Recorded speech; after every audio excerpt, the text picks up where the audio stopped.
Cuando eres joven, probablemente confundes el éxito con el éxito profesional por sí mismo.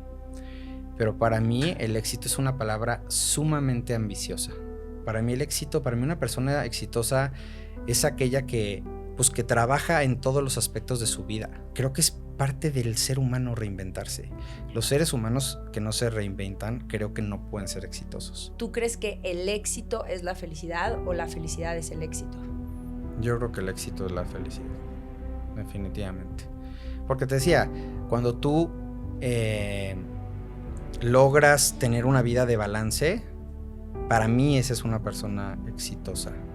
En cambio, el otro concepto creo que está muy vinculado a las personas que nada más fijan el éxito en términos profesionales. Y entonces, para mí esa fórmula diría, si eres muy exitoso profesionalmente, vas a ser infinitamente feliz, y definitivamente eso no pasa. Y pues sí, uno a veces está metido ahí en un autodiálogo tóxico, y a veces tener a alguien positivo es la gloria para voltear. Híjole, estoy teniendo un diálogo que no me conviene, tiene razón, estoy armando todo en función de evidencia falsa que hay nada más en mi cerebro, y vamos a cambiarlo y vamos para adelante, y eso ayuda mucho a salir de lo.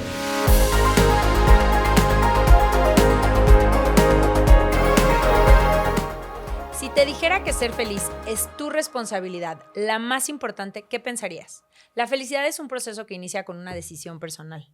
Muchísimas gracias por ser y estar aquí. Bienvenido a la segunda temporada del podcast Valentinamente Feliz. Éxito versus felicidad. ¿La felicidad es el éxito o el éxito es la felicidad? Como algunos saben, Valentinamente Feliz es un proyecto que promueve la felicidad, esta idea de bienestar de largo plazo, como una responsabilidad personal. Y es por ello que desde distintas plataformas comparto información y herramientas científicas para que puedas aprender y trabajar en construir tu felicidad. Te confieso que siempre he creído que aprendemos más de las historias en las que nos vemos reflejados que de la teoría. Así que en esta segunda temporada del podcast quiero acercarte historias de personas en distintos ámbitos: deportistas, periodistas, famosos, políticos, personajes del mundo empresarial, en fin, personas con historias que admiro, pero sobre todo grandes seres humanos, para que puedas encontrar esperanza, inspiración y llevarte tal vez uno que otro tip que te ayude en tu camino de construir felicidad. Así que hoy tenemos un invitado especial. Abogado por la UNAM, con maestría en Política Social y Administración por la Universidad de Londres. Realizó estudios en alta dirección de empresas en el IPADE, así como diplomados en práctica legislativa y cabildeo político. Empezó a trabajar muy joven como financiero en Casa de Bolsa Banorte y luego brincó al sector público para trabajar 15 años en Petróleos Mexicanos. Empezó como pasante nivel 20 de 47 niveles posibles en la organización, y no solo pasó por todas las empresas subsidiarias de Pemex, sino que logró a sus 36 años escalar hasta el nivel 46, hazaña que no muchos pueden contar.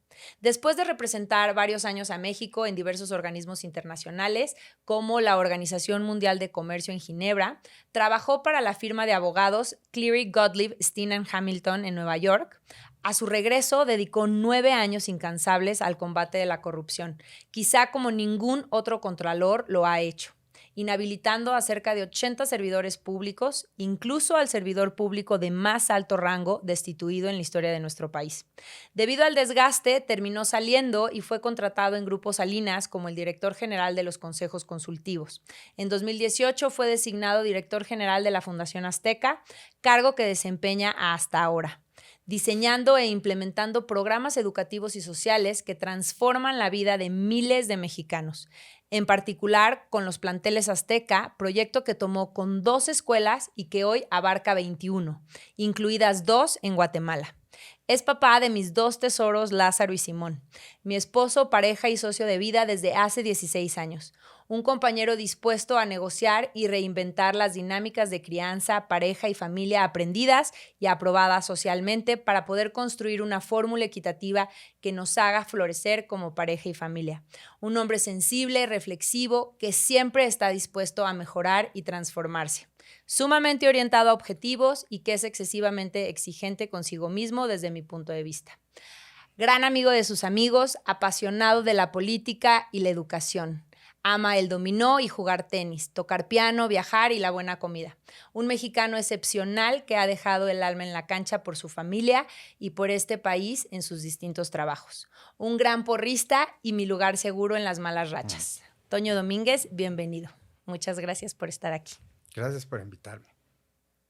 ¿Cómo estás? Pues me dejas muy conmovido con la presentación, la verdad, siempre escuchar de alguien que quieres, digo, que amas con todo tu corazón, pues que piense así de ti, que me llenes de elogios, me implica una gran responsabilidad, pero también, pues como que uno siente un poco esta satisfacción de el deber cumplido, de a veces la vida va muy rápido y uno no se detiene a mirar si uno va bien o va mal, si los logros han sido suficientes o no. Y cuando uno oye este tipo de presentaciones, sobre todo de alguien que te conoce como la palma de su mano, pues enriquece y te llena el alma. No sé si exageraste, la verdad, en algunas de las cosas que dijiste de mí, pero de que le he echado ganas a esta vida, le he echado ganas. Y estoy muy contento de estar aquí. Como te dije antes de empezar, he tenido muchas entrevistas en televisión constantes como parte de mi trabajo y pues nunca me había enfrentado a un presentador que me conociera como la palma de mi mano. Así es que adelante. Pues, uno, muchas gracias que estás aquí. Y dos, creo que no miento por convivir, ¿no? O sea, si algo sabes es que soy una persona sumamente franca, trato de ser congruente con lo que pienso, con lo que digo, con lo que hago. Y de verdad creo que si bien la presentación resume, ¿no?, mucho de tu vida y lo que llevamos 16 años compartiendo, creo que cuando le estaba haciendo, en ningún momento me sentí forzada a escribir algo o a quedar bien. Entonces, bueno, decirte que cada palabra es lo que siento, lo que pienso.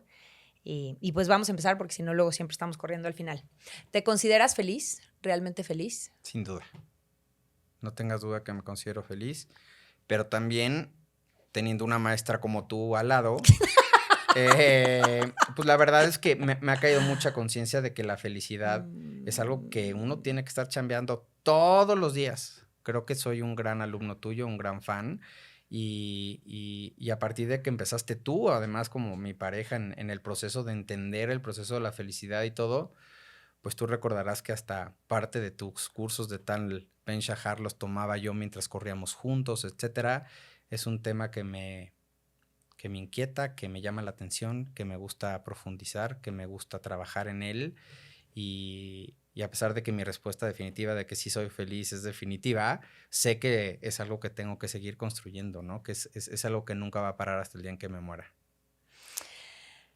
¿Crees que la felicidad en tu caso es algo que has ido construyendo a lo largo del tiempo o felicidad entendida como esta idea ambiciosa de bienestar de largo plazo, no como estar contentos todo el tiempo? ¿Crees que es algo que has ido construyendo de manera consciente a lo largo del tiempo o crees que es algo que se ha dado de manera natural, que así naciste, que ha sido suerte? Definitivamente es algo que he ido construyendo. En particular, yo te diría que la etapa que empezó a marcar mi vida en términos de construcción de felicidad, en términos de espiritualidad, porque para mí van pegados, fue la etapa, o sea, por ahí de los 20 años en la que empecé a estudiar y involucrarme muchísimo en cursos de metafísica. La metafísica me encanta. Y cuando uno empieza a estudiar pues el comportamiento del ser humano, tantas cosas que tenemos en común que todos debemos de trabajar como seres humanos, nuestra sombra, nuestra parte de luz, el meditar, el conectar con uno mismo, la autoobservación, el autoconocimiento, el reconocer tus partes débiles y trabajar en ellas, etcétera. Pues yo empecé a trabajar todo eso ya mucho más consciente alrededor de los 20 años y ha sido una jornada maravillosa en donde pues a lo mejor antes de esos 20 años vivía mucho más en la inconsciencia, pero, pero definitivamente es algo que he ido construyendo. ¿Para ti qué es el éxito? Pues mira, ese es uno de los conceptos que creo que ha venido transformándose en mi vida. Cuando eres joven, probablemente confundes el éxito con el éxito profesional por sí mismo. Pero para mí el éxito es una palabra sumamente ambiciosa. Para mí, y bueno, siempre te lo he dicho, pero con mucho gusto lo comparto para tu público. Para mí el éxito, para mí una persona exitosa es aquella que pues que trabaja en todos los aspectos de su vida. Para mí una persona exitosa que su vida familiar es un fracaso rotundo en todos los sentidos, a nivel parejas, a nivel con sus hijos, en la relación con sus hijos, pero a lo mejor sumamente exitoso en sus empresas, pues para mí realmente no es un ser humano exitoso. Para mí alguien que a lo mejor tiene una mega familia, pero no encontró su propósito de vida, no encontró eso que lo llena para levantarse todos los días y tener éxito en su trabajo, pues a lo mejor tampoco es una persona exitosa. Yo creo que una persona exitosa desde mi punto de vista es aquella que tiene balance, aquella que tiene un avance significativo en lo profesional, pero también en lo personal, con su pareja, con sus hijos, si es que tiene o no tiene, se vale no tener obviamente, pero también que hace ejercicio, que se cuida. No tienes que ser Sport Billy, pero simplemente sí tener esos momentos de hacer ejercicio, de sudar, de darte amor propio en términos de ejercicio. Alguien que cuida también su alimentación. También alguien que le dedica tiempo a sus amigos. Alguien que le dedica tiempo siempre a su familia y a uno mismo. Que hace pausas en su vida para descansar. Para mí alguien que cumple, digamos, si saca calificación de 7 en todos esos aspectos, para mí es mucho más exitoso que alguien que saca 10 en uno de esos, pero en todo lo demás está reprobado. Entonces, así es como yo percibo el éxito y como procuro trabajar para tener ese tipo de éxito. Ok, creo que tocas como en esta parte súper importante de lo indispensable que es conocerte para poder construir esta fórmula individual de felicidad y ir construyendo este balance en la vida, ¿no? Porque, por ejemplo, lo que a ti probablemente te hacía sentido antes de ser papá no es lo mismo que te hace sentido ahora, o cuando tenías otra responsabilidad en el servicio público a las responsabilidades que tienes ahora. Y no quiere decir que unas sean más importantes que otras o mejor que otras, sino son diferentes. Entonces, ¿cómo ha sido en tu caso ir reajustando esa fórmula de felicidad o este balance del que nos hablas para poder sentirte exitoso? Pues mira, lo dices muy bien y yo me atrevería a decirte que la base de todo es siempre estar abierto como ser humano a reinventarte en el día a día. Creo que es parte del ser humano reinventarse. Los seres humanos que no se reinventan creo que no pueden ser exitosos. Entonces, estas nuevas etapas que uno va viviendo como padre, como esposo, cuando ya te gradúas de la universidad, cuando empiezas a tener responsabilidades en un trabajo, en fin, todas estas etapas que van cambiando tu entorno, pues requieren de reinvención y de balance. Y por supuesto, además toca un punto importante, el tema de la responsabilidad que implica cada una de estas nuevas etapas, pues es importantísimo conocerte para tener la humildad de saber en dónde estás bien y en dónde te hace falta trabajar. Yo tengo clarísimo en todas estas cosas de balance en cuál es mi calificación es baja y que le tengo que echar más ganas. Hay momentos de la vida que sí tienes que tal vez renunciar a algunas, pero el chiste es que lo hagas de manera consciente. Si tú conscientemente dices, bueno, no me importa bajar de calificación en tales temas porque le voy a dedicar más a estos otros de manera temporal, pues creo que se vale, ¿no? No es un concurso de calificaciones. Y se vale siempre y cuando estés consciente que lo estás haciendo y así con plena certeza de dónde están tus áreas para trabajar. Sí, y como ir siendo consciente de estos precios que vas pagando, ¿no? Los costos de oportunidad en las decisiones que vas tomando en el camino. Oye, ya habiendo hablado de, pues que te sientes feliz, cómo percibes la felicidad, todo lo que platicamos del éxito, ¿tú crees que el éxito es la felicidad o la felicidad es el éxito? Yo creo que el éxito es la felicidad, definitivamente. Porque te decía, cuando tú logras tener una vida de balance, para mí esa es una persona exitosa. En cambio, el otro concepto creo que está muy vinculado a las personas que nada más fijan el éxito en términos profesionales. Y entonces, para mí esa fórmula diría, si eres muy exitoso profesionalmente, vas a ser infinitamente feliz y definitivamente eso no pasa. Claro, y tenemos como muchos ejemplos allá afuera, ¿no? Sí. De personas que con los indicadores sociales de éxito deberían de ser súper felices y se terminan suicidando, ¿no? Completamente. O terminan declarando que están en depresiones profundas, a pesar de ser grandes empresarias o grandes artistas o grandes deportistas. Ok. Has aprendido muy bien conviviendo conmigo. Sin duda ha sido una gran maestra. Feliz de compartir. Y creo que hemos ido aprendiendo juntos, Sí. porque siempre ha sido como este espejo en donde no nos quedamos nada más con la teoría o con el conocimiento que llega a nosotros, sino que lo llevamos como a este siguiente nivel de reflexión, de cuestionar, de qué opinas tú, de qué pasaría, los sí, que creo que han sido también como muy enriquecedores, al menos para mí. Sabemos que la vida implica adversidad, ¿no? Todos los seres humanos vivimos adversidad. Y si algo siempre hemos dicho en el espacio de Valentinamente Feliz es que si estás esperando a que la vida no tenga adversidad para ser feliz, pues te vas a morir siendo infeliz, porque parte del contrato de venir a ser humano implicaba enfrentar adversidad. Entonces, ¿cuáles han sido esas dos situaciones adversas en tu vida y cómo las has enfrentado? Híjole, yo creo que he tenido muchísimas situaciones adversas. Nada más puedo escoger dos. Sí. A ver, mira, yo te diría que la primer gran crisis, que bueno, a lo mejor muchos la podrán minimizar, para mí fue una gran crisis que enfrenté en la vida, fue cuando estaba estudiando mi carrera, estaba en el 4º año, me urgía terminar, ya sabes, estas ansias de estudiante que te urge terminar la carrera para ponerte a trabajar y comerte el mundo, y de repente vino la huelga en la UNAM.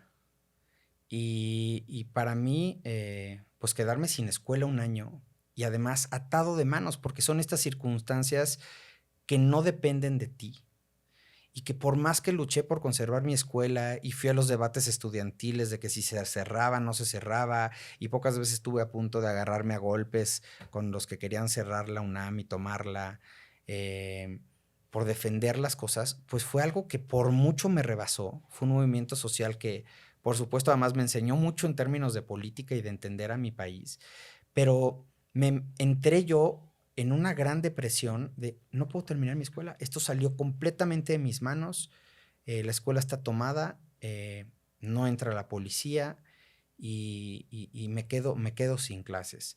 Entonces, pues en estas circunstancias, en paralelo, no me estaba yendo bien en la oficina. Quería aprender finanzas, quería aprender economía y me había metido a trabajar en una casa de bolsa. Y en un principio las circunstancias en términos de ambición económica, la verdad es que y mi falta de madurez me hicieron completamente nublarme la mirada alrededor de la ambición económica.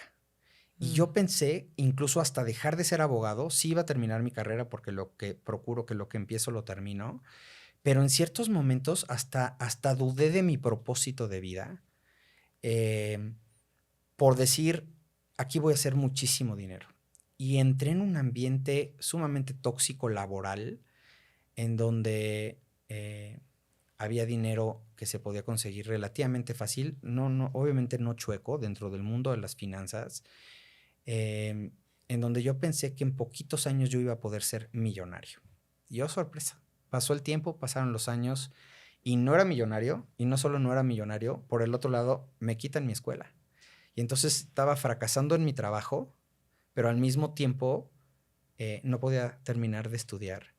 Y yo tenía alrededor de 20 años y la verdad es que no tenía la madurez o la madurez y el crecimiento para poder enfrentar esas dos crisis simultáneas y caí en una depresión profunda, que me derivó obviamente en ir a terapia y en trabajar esta situación en mi vida.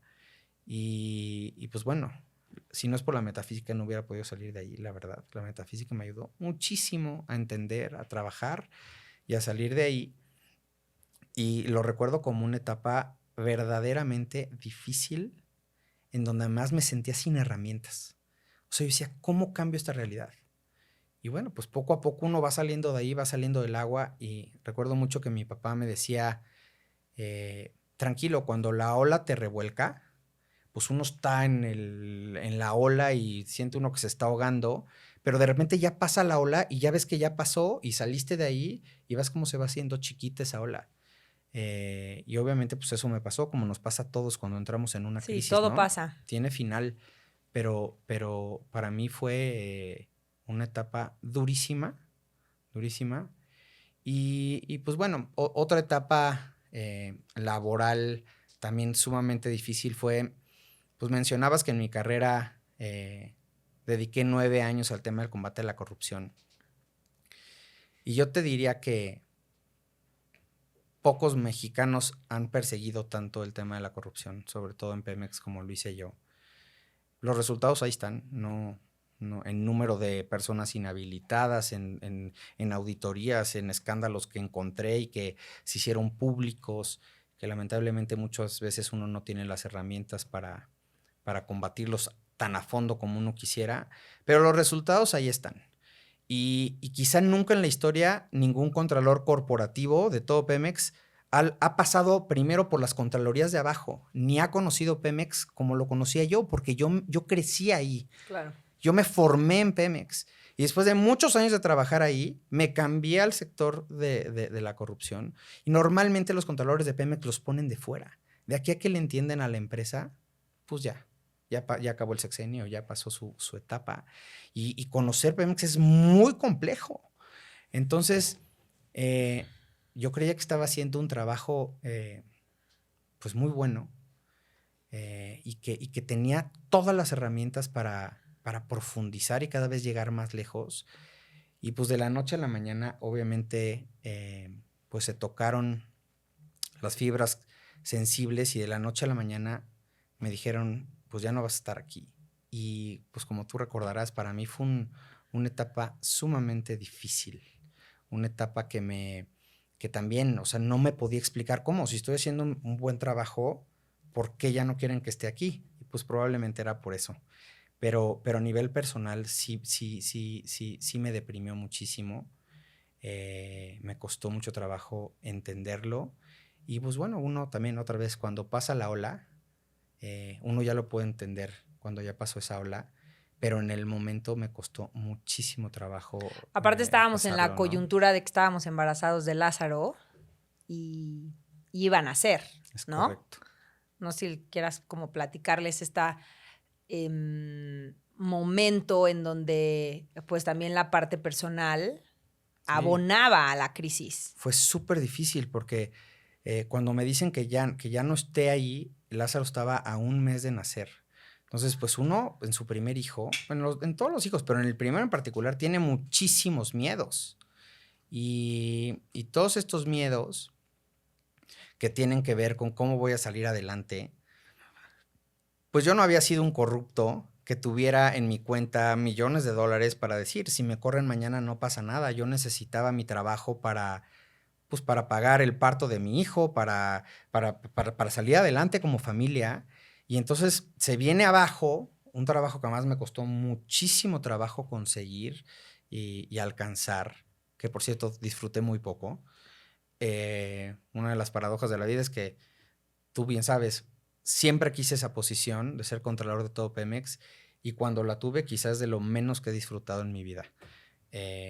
Fue terrible eso, pero ya platicaremos en otro momento de eso. Y pues Pero bueno, creo que es un gran ejemplo de lo que hablábamos hace rato del éxito felicidad, ¿no? O sea, como que a los ojos de afuera o los indicadores sociales, haber alcanzado una posición 46 de 47 niveles tan joven, sí, era como, wow, el éxito. Sí. Y sin embargo, sí, la felicidad estaba, o sea, tus niveles de bienestar estaban por el piso. Sí. Entonces, creo que es un muy buen ejemplo a compartir de esto que platicábamos antes. Sí, estoy completamente contigo de acuerdo. Creo que vale la pena compartirte y compartirle a tu gente que la primera posición de contralor que tuve fue la de Pemex Internacional.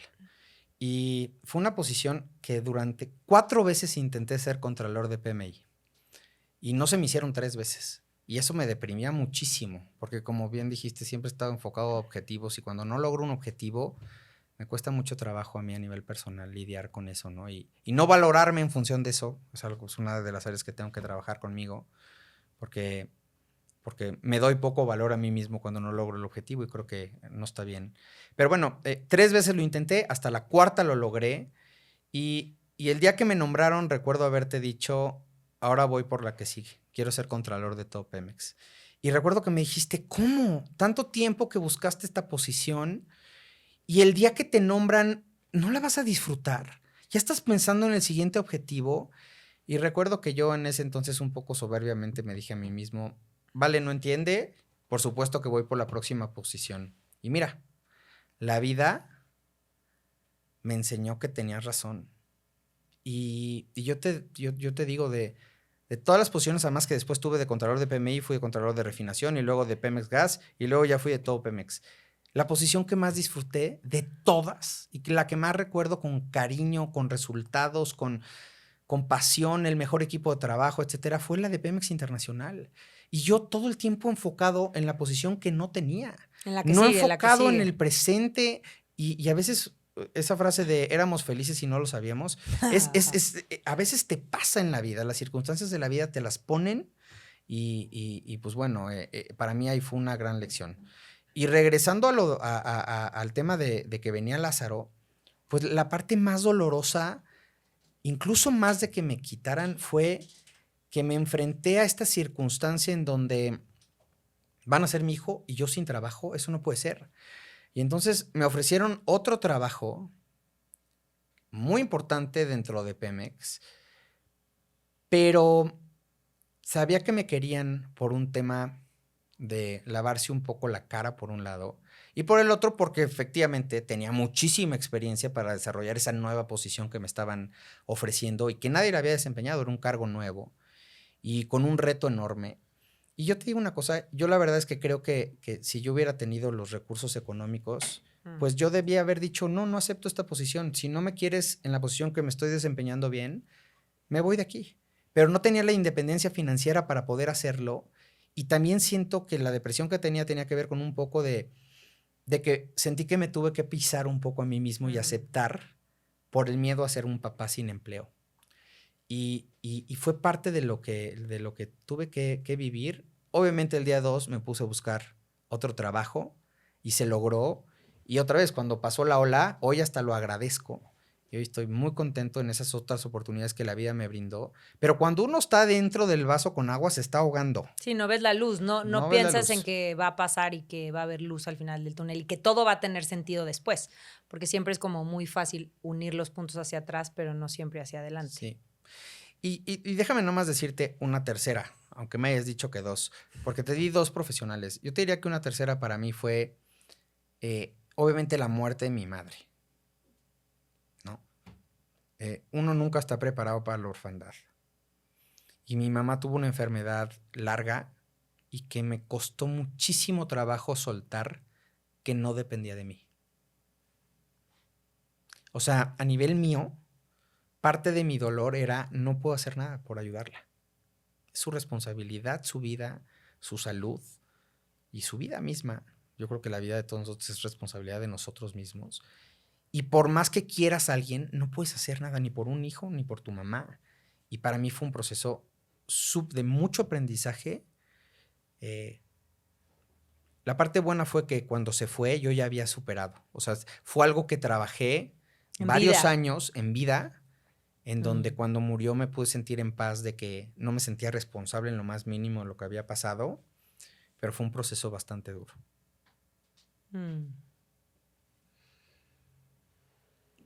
Algo que rescato mucho es esta parte en que en las tres adversidades que nos compartes hay este sentimiento de impotencia, de no está en mi control, que habla en mi universidad, no está en mi control poder decir me voy porque no voy a aceptar una posición de menor jerarquía a la que tenía, o no depende de mí la salud de mi mamá, ¿no? Entonces creo que algo como muy padre que rescato es justamente que como seres humanos necesitamos tener conciencia de qué cosas sí están en nuestro control, en dónde sí tenemos un poder de actuación, un campo de impacto y en cuáles no. Sí. Y muchas veces, pues darnos permiso de ser humanos y saber que hay cosas que salen de nuestro control y que eso va a generar frustración, va a generar impotencia, ¿no? Brené Brown dice que la vulnerabilidad es cualquier situación que nos traiga incertidumbre, riesgo o exposición emocional. Entonces, justamente aceptar esa vulnerabilidad. Hay cosas que no podemos controlar y pues a veces nada más hay que dejar que pase un poco de tiempo, rodearse de personas, ¿no? Hacerse de herramientas para poder transitar, pero saber que todo va a pasar. Sí. Qué bueno que hablas del tema de rodearse de personas, porque en la primera crisis, la de los 20 años, no existía Valentinamente Feliz. Pero sí quiero decirles a todos, tienes mucha razón. O sea, las otras 2 crisis, estuviste ahí y tener una persona positiva a tu lado, híjole, no sabes lo que te cambia la vida. A pesar de que tú eres el responsable de salir de ahí, porque Valentina no salió por mí en ninguna de las 2 crisis, ni la de mi mamá, ni la de Pemex, porque ella no podía tampoco hacer nada. El tener a alguien positivo, alguien que en las mañanas te echara ganas de decirte, vas a ver que algo positivo va a salir de esto, vas a ver que algo positivo vas a aprender de todo lo que está pasando. Y por supuesto en el momento uno dice, no, hombre, esta no entiende de nada. Claro que saqué muchas cosas positivas y que Valentina tenía razón. Entonces, pues yo ahí sí les sugiero a todos los que ven tu podcast y nos escuchan que se rodeen de personas positivas. Es siempre mejor pecar de positivo, que las personas negativas todavía te hunden peor. Y tener una pareja y que haga equipo contigo es fundamental en estos momentos. Aparte, Gracias. Un placer. Más si consideramos que el 98% de las cosas que nos preocupan nunca pasan, ¿no? Entonces, creo que nada más es como ese hacer tierra y regresar a, pues como a esta conciencia, ¿no? De que el miedo, si bien es una emoción que nos permite sobrevivir y nos protege en su lado de luz, también es una emoción que nos paraliza y que nos puede hacer una bola de nieve de tragedias, de pantanos, de riesgos, de peligros, de interpretaciones, en donde llega un momento en donde ya no encuentras cómo salir de ahí y todo fue creado en tu mente, no es real, ¿no? Entonces, creo que esa es como la ventaja de tener como esta red y de elegir muy bien y de manera consciente las personas que te rodees para que sean como estos, no sé, factores que te jalan a tierra, que te jalan a la realidad, que te hacen reflexionar, que te regresan a esa conciencia y que lo que siempre decimos, ¿no? Si bien pues yo no te saqué de ahí, pude poner como un granito de arena para que tú solito tal vez cortaras esas malas rachas. Entonces, también como recordar que si bien nadie es responsable de tu felicidad, ni tú eres responsable de la felicidad de nadie, sí puede ser contagioso este optimismo, esta conciencia, esta felicidad. Sin duda. A ver, yo te diría que recordemos esta definición en inglés de la palabra fear, que si la escribes para abajo y le pones palabras a cada una de las letras de fear, que significa miedo en inglés, es false evidence appearing real. Y tiene que ver con ese self-talk que te dices. ¿Cuál es el diálogo interno? ¿Cuál es tu diálogo interno? Si en tu diálogo interno hay miedo y hay evidencias falsas que aparentan ser ciertos, eso te paraliza. Y en todas mis crisis, además de esta te platiqué 3, pero he tenido muchas, o momentos de adversidad, por supuesto que hay ese diálogo interno negativo en donde, híjole, tener a alguien como tú, no sabes a mí cómo me ha servido, porque a veces me ayuda ese espejo a que me digas, oye, pero no estás viendo todo esto, oye, pero tal cosa si pasa negativo, pues eso puede derivar en esto otro positivo. Y luego tienes toda la razón. En todos estos momentos donde yo te he platicado visiones mías y que de repente me dices, es que no estás viendo. Y pues sí, uno a veces está metido ahí en un autodiálogo tóxico y a veces tener a alguien positivo es la gloria para voltear. Híjole, estoy teniendo un diálogo que no me conviene. Tiene razón. Estoy armando todo en función de evidencia falsa que hay nada más en mi cerebro. Y vamos a cambiarlo y vamos para adelante. Y eso ayuda mucho a salir del hoyo. Gracias otra vez. ¿Cómo fortaleces tu músculo de la valentía? ¿no? Sabemos que la valentía es el antídoto del miedo y el valiente no es el que no siente miedo, sino el que actúa, ¿no? El que lleva a la acción en congruencia consigo mismo a pesar de sentir ese miedo. Entonces tú, Toño, ¿cómo practicas o cómo fortaleces ese músculo de la valentía? Pues mira, yo te diría que hay 2 etapas en términos de mi valentía. Yo me considero alguien verdaderamente valiente. eh, Cuando enfrentaba los temas de corrupción en Pemex, que todo el mundo me decía, ¿y no te da miedo? Decía, no. Oye, pero que fulano de tal te odia. Y, pues que más bien que se cuide. Y tenía, o sea, sí me considero una persona con mucho carácter alrededor de eso, ¿no? Y cuando tengo un reto, pues sí puedo tener un poquito de miedo, pero me aviento con todo porque soy muy guiado a objetivos y además trato de ser muy positivo y a veces hasta peco de ingenuo tal vez en términos de mi positividad alrededor de negocios o de temas o de proyectos que quiero hacer, pero estoy convencido que los locos son los que cambian el mundo y entonces siempre en mis locuras tengo eso detrás para agarrar valor y aventarme en mis temas profesionales. Ahora, en el ámbito personal, pues un miedo, los miedos más fuertes que tal vez puedo tener alrededor de mí es alrededor de la gente que quiero. Más, mis hijos. Obviamente, o sea, cuando tú ves que tu hijito se quiere aventar en una tirolesa, pues siempre como papá, pues a lo mejor hay unos muy valientes, pero a mí sí el estómago veo, ¿no? Esto está muy chiquito, lo voy a aventar a esquiar a los 3 años, cuando aventamos a Lázaro a esquiar a los 3 años, y la regla era 4 y estas cosas en donde, pero al mismo tiempo, yo tuve la fortuna de tener a 2 papás que siempre, mi mamá, a pesar de que era una persona miedosa hacia ella misma, es una persona que siempre me dijo, tú puedes salir adelante, tú puedes hacerlo. Y te juro que la recuerdo de los muy poquitos recuerdos que tengo digamos, de bebé, de niño, en donde me está echando porras hasta para ir por un carrito. Y toda su vida fue tú puedes, tú eres un fregón, tú puedes. Y mi papá igual. Entonces, trato de recordar lo que aprendí de mis padres y tengo mucho diálogo contigo pues para tratar de enfrentar cuando tengo miedo respecto a mis hijos, el decir, híjole, se va a ir un camp, está bien chiquito.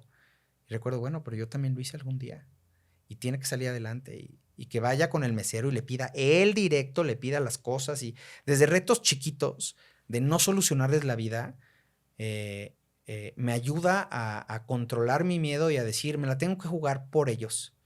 No quiero estarles resolviendo la vida por ellos.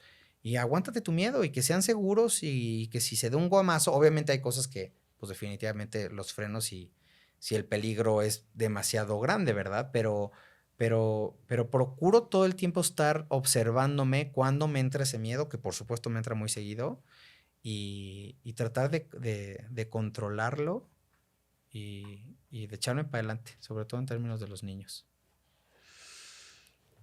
¿Cómo? O sea, como que quiero pensar en cómo mantener en balance este sentido de agencia o de ser autodirigido o de ir por los objetivos para no caer en un me valido a partir del resultado, ¿no? O sea, como que trato de visualizar estas escenas en donde desde niño tu mamá te impulsaba a sí puedes, sí puedes, sí puedes. Entonces, si todo estaba con base en el logro, ¿dónde queda ese Toño Domínguez que es igual de valioso aunque no logre nada, ¿no? La parte de ser y no de hacer.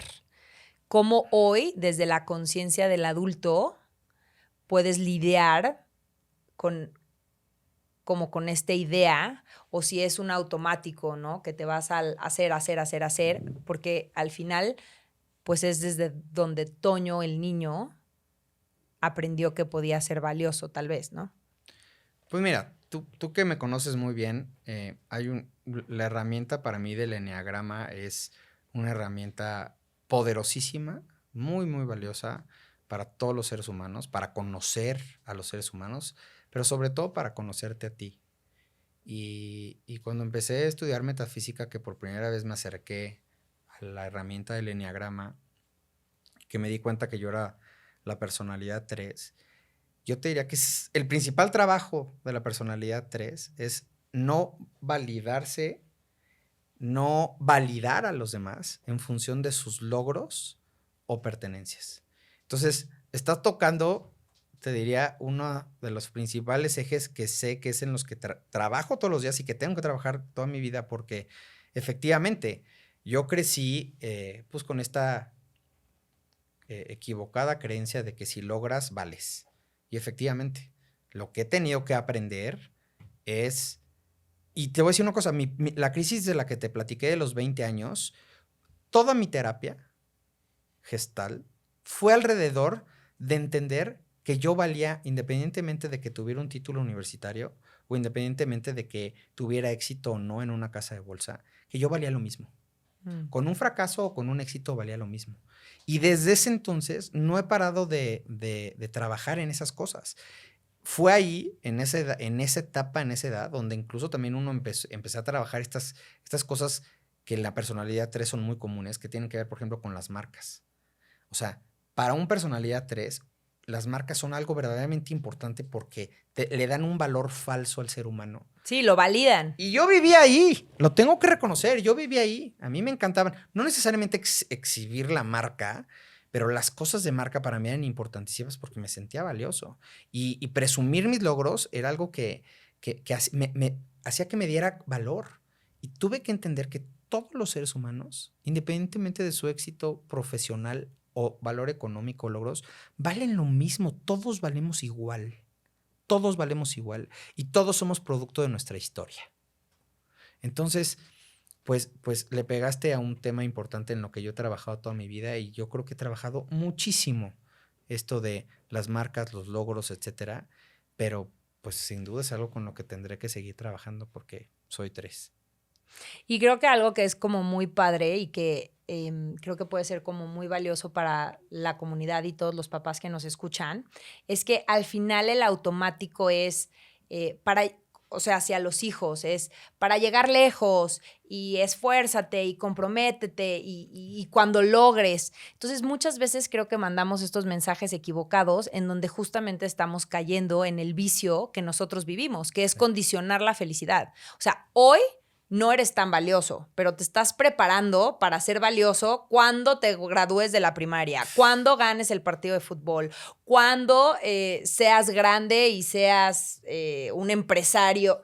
Entonces, ¿qué mensajes tan equivocados estamos repitiendo con la simple frase de sé lo que quieras ser, pero sé el mejor? Si vas a ser barrendero, sé el mejor barrendero.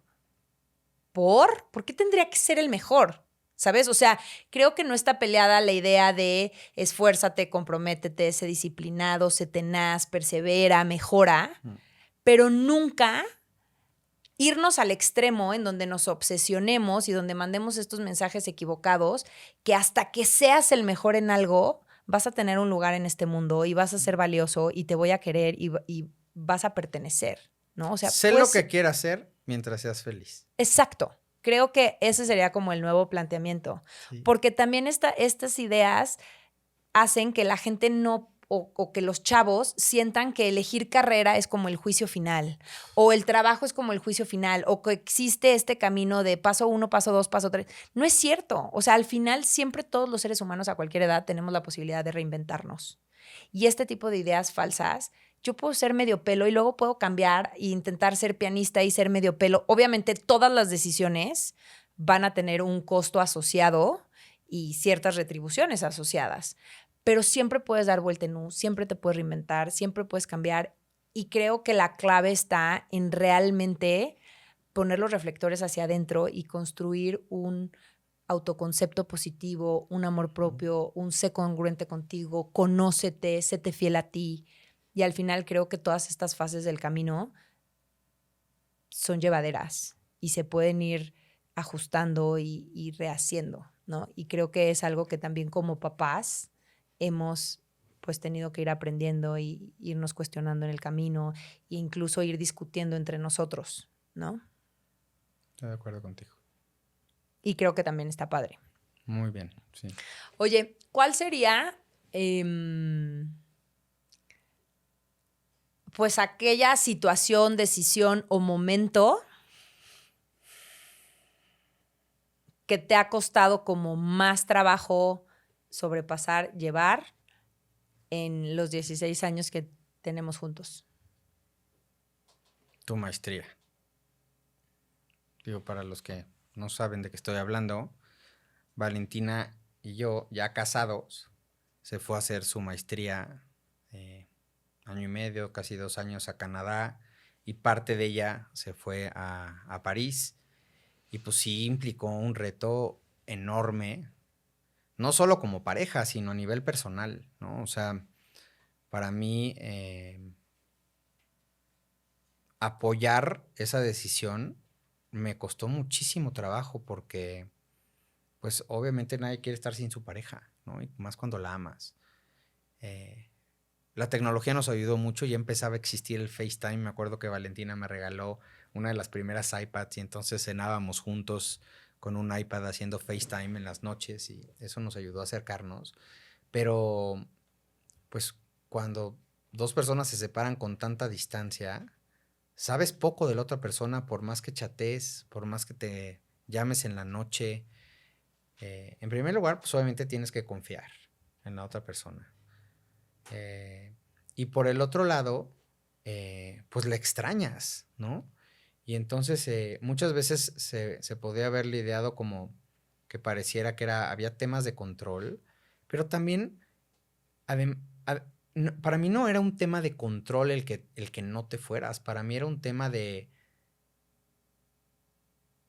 no separarnos, de te voy a extrañar, de disfruto estar contigo y no vas a estar. Y a pesar de que, bueno, iba casi un fin de semana sí y uno no a verte, pues fue una etapa verdaderamente retadora. Verdaderamente retadora. Hoy me siento muy orgulloso de que la logramos. Qué bueno que ya no quieres hacer más maestrías, eso no quiere decir, pero... No cantes victoria. Pero,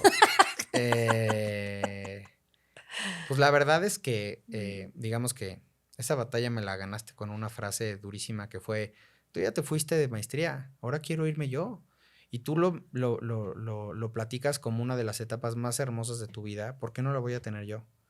Cuando me hiciste esa reflexión, para mí fue una cubetada de, tiene toda la razón.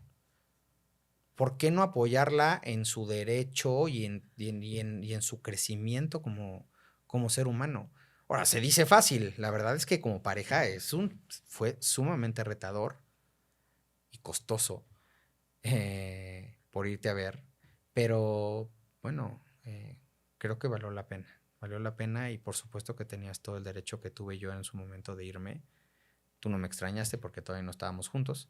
Pero yo sabía lo que implicaba ir a vivir a otro país en términos profesionales, porque mira, tú ya habías vivido en otro país, pero no se puede comparar con una maestría, ¿no? O sea, cuando uno se va de estudiante ahí, vago y a echar relajo ¿no? Y la escuela no implica una gran responsabilidad y no hay competencia profesional. O sea, uno vive el país de manera muy diferente cuando te vas así. Yo ya había vivido, por ejemplo, en Londres antes de irme a mi maestría, ya había vivido en Nueva York, pero pues era un escuincle ahí desmadroso más de todos y todo era relajo y no tenía una gran responsabilidad de hacer una maestría y lo que implica el reto de, no, ahora sí ponte a estudiar y ponte a leer y los trabajos y la competencia y en otro idioma y yo sabía lo retador que implica la vivencia esa y pues obviamente tenías todo el derecho de vivirla en función de que crecieras como ser humano. Yo te diría que ese fue un momento difícil. Y por supuesto ¿Pero por qué dices que no te extrañé? Y el otro, no sé, yo creo que cuando uno se va, el que se va extraña menos, porque estás tan envuelto en este nuevo país, estos nuevos amigos, estos nuevos retos, es una adrenalina tan constante que la verdad es que no extraña mucho a los que se quedan en su cotidianidad, en su trabajo, en su casa, en su almohada. Yo creo que el que se queda extraña más. Y bueno, otra crisis que creo que fue difícil, pero se superó rápido, fue cuando me saliste con que no te querías casar y no querías tener hijos. Y entonces, pues sí, ahí sí dije en la torre, porque pues esto no es lo que yo quiero, proyecto de vida. No más que Deal breaker. te cayó un rayo de iluminación cuando viste que eso podía podía hacer que me perdieras y dijiste, bueno, ok, sí. Y, ¿sabes que hasta me acuerdo la noche en la que discutimos eso? Fue una noche. O sea, me lo viniste diciendo mucho tiempo hasta que una noche te dije, ¿sí o no? Nos casamos y un hijo, ¿sí o no? Y tú me dijiste, ok, sí, y un hijo nada más. Cuando dijiste eso dije, yes. Pero fue todo un proceso, pero sí tenía que haber un momento en donde pues también te dijera, oye, también valgo lo que yo quiero en la vida, no solo lo que tú. Y, y pues te agradezco que hayas cambiado de opinión. Creo que valió, espero que haya valido la pena. Sí, Ujú. sí, al final yo creo que, digo, ya se nos está acabando el tiempo, pero me gustaría mucho compartir lo que más, o sea, el reto más grande que yo creo que hemos tenido como pareja, que es justamente esta reinvención de los patrones anteriores, ¿no? Los dos venimos de una familia tradicional en donde pues la parte financiera estaba cubierta con el papá y la mamá se encargaba del hogar y aunque pues mi mamá es profesionista y siempre tuvo pues negocios e inquietudes y demás, siempre la carga financiera la llevó mi papá. Entonces, y socialmente así está sobreentendido. Entonces, creo que para mí justamente esta parte de ir negociando, ¿no? Lo que decías de yo no me quiero casar, tú sí te quieres casar, yo no quiero tener hijos, tú sí quieres tener hijos, me quiero ir a la maestría, tú no quieres que me vaya. O sea, al final del día, todos estos procesos de negociación, de escuchar al otro, de encontrar un punto medio y de poder ir construyendo y reinventando eso que parecía que ya estaba predeterminado y prehecho, ha sido un proceso sumamente retador, sumamente desgastante en muchos momentos. Muchas veces hemos estado en puntos en donde parece que es irreconciliable las diferencias en los puntos de vista, pero al mismo tiempo cuando se pasan, eh, pues es como que la relación llega a un punto de madurez distinto, ¿no? Y como pues pueden llegar vientos más fuertes, pero no nos van a destruir o no nos van a deshacer. Y sin duda para mí ese ha sido el reto más difícil, ¿no? El ir tratando de construir una crianza compartida en donde pues transitamos de esos patrones aprendidos a que tú seas un papá sumamente involucrado. Yo me siento sumamente orgullosa de decir que si yo me muero mañana, mis hijos podrán extrañar a su mamá, pero su dinámica de vida, su salud, sus rutinas no se van a modificar porque tú las conoces tan bien como yo. Y sin duda creo que ha sido un camino que hemos ido construyendo, ¿no? Rompimos con esta parte del sexto sentido de la mamá. Pues claro que no existe el sexto sentido, ¿no? El sexto sentido es porque la señora está 24/7 pegada a un niño y lo conoce a la perfección y sabe que significa comer y significa tengo frío, pero no es necesariamente una parte instintiva o fisiológica. Entonces, irnos cuestionando todas estas recetas, todas estas creencias que muchas han tenido desgaste, ir negociando, ir inventando nuestra fórmula de ser pareja, de ser familia, y el que tú seas un papá realmente involucrado y una pareja que me impulsa, aprueba mis sueños, trata de romper con las diferencias de género, ¿no? O cuestiones sociales que pareciera que ya está predeterminado cómo debemos de actuar. Para mí ha sido al mismo tiempo el reto más grande, pero también la mayor satisfacción. Y creo que eso es algo que te tengo que agradecer profundamente, porque al menos en mis círculos cercanos no es algo que sea común. Y sé que te ha costado también mucho romper con muchas cosas, pero creo que gracias a ese trabajo de los dos es que estamos hoy aquí contentos, satisfechos y dispuestos a seguirle echando para adelante y sumando mutuamente en nuestras vidas. Entonces, muchas gracias. No, con todo el gusto del mundo he hecho esto y además lo he hecho porque estoy convencido de, de que la crianza debe ser algo compartido, ¿no? Yo creo que es el principal punto de todos los temas que tocaste ahorita. Eh, Soy un apasionado de ser papá, de ser un mejor papá, de trabajar en ser un mejor papá y por supuesto en ser un papá que va mucho más allá de traer dinero a esta casa. Eh, quizás sea de las cosas menos importantes que hago como papá. Un papá que me llena el alma ver cómo pues también mis hijos me tienen confianza, se acercan a contarme sus sueños, los conozco perfecto, que les duele, que no les duele, que les gusta, en qué sueñan. Y es algo que disfruto enormemente hacer de la mano de ti. Muchas gracias por este proceso. ¿Qué significa México para ti? Muy rapidito. Después de ti, mi familia, todo. Porque estoy convencido que yo nací y que mi propósito de vida tiene que ver con tener un mejor país. Y he aprendido que lo puedo construir desde muchos lados. Antes creía que solo lo podía hacer desde el sector público o desde la política. Pero cuando la política o el sector público me dio un esquinazo, ahora, por ejemplo, que estoy en la Fundación Azteca y que tengo programas sociales, pues a lo mejor apoyo y cambio mucho más vidas desde donde estoy hoy que las que cambiaba cuando estaba en Pemex. Aunque ahí me sentí un poco como el guardián del dinero de los mexicanos y había un gran propósito, pero México para mí es una de mis dos razones de ser. La otra son ustedes y mis hijos, pero crecí en una familia que me inculcaron desde el día uno un amor a México como pocas familias he visto en mi vida. Yo recuerdo desde Párate porque está el himno nacional a los 3 años y cántalo con mucho orgullo, hasta mi mamá, los 15 de septiembre, ¿no? El cumpleaños de México, siéntete orgulloso de tus raíces, ve la diversidad cultural que tenemos, gastronómica, ve lo hermoso de sus paisajes, o sea, de su gente, no, necesitaríamos un podcast completo para hablarte de México, lo que para mí significa, pero es mi pasión, estoy trabajando en él y voy a seguir trabajando hasta el último día que me muera. Me acuerdo mucho que me llamó mucho la atención la primera vez que fui a tu casa y que vi una bandera de México. Dije, qué cosa tan rara. Como que nunca había ido a una casa que tuviera una bandera de México, pero pues hoy entiendo por qué. Y bueno, pues estamos llegando al final. Siempre cierro con estas 7 preguntas rápidas, que son 7 preguntas valentinamente, y que ya te adelantaste un poquito, pero ¿cuál es tu propósito de vida?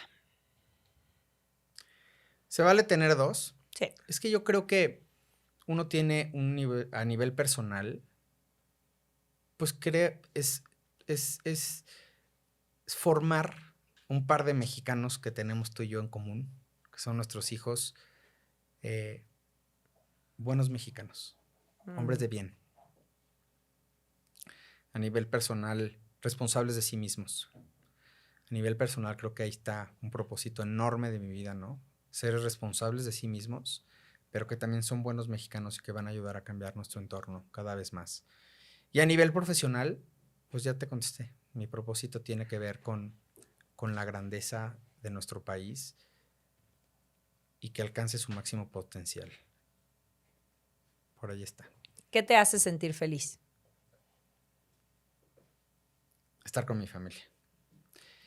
Estar con mi familia me llena el alma como nada. Y número 2, ver que transformo vidas. Cuando algún chiquito llega y me dice, gracias a ti tengo mi escuela, tengo una escuela que me va a llevar muy lejos. Gracias a ti estudio música, gracias.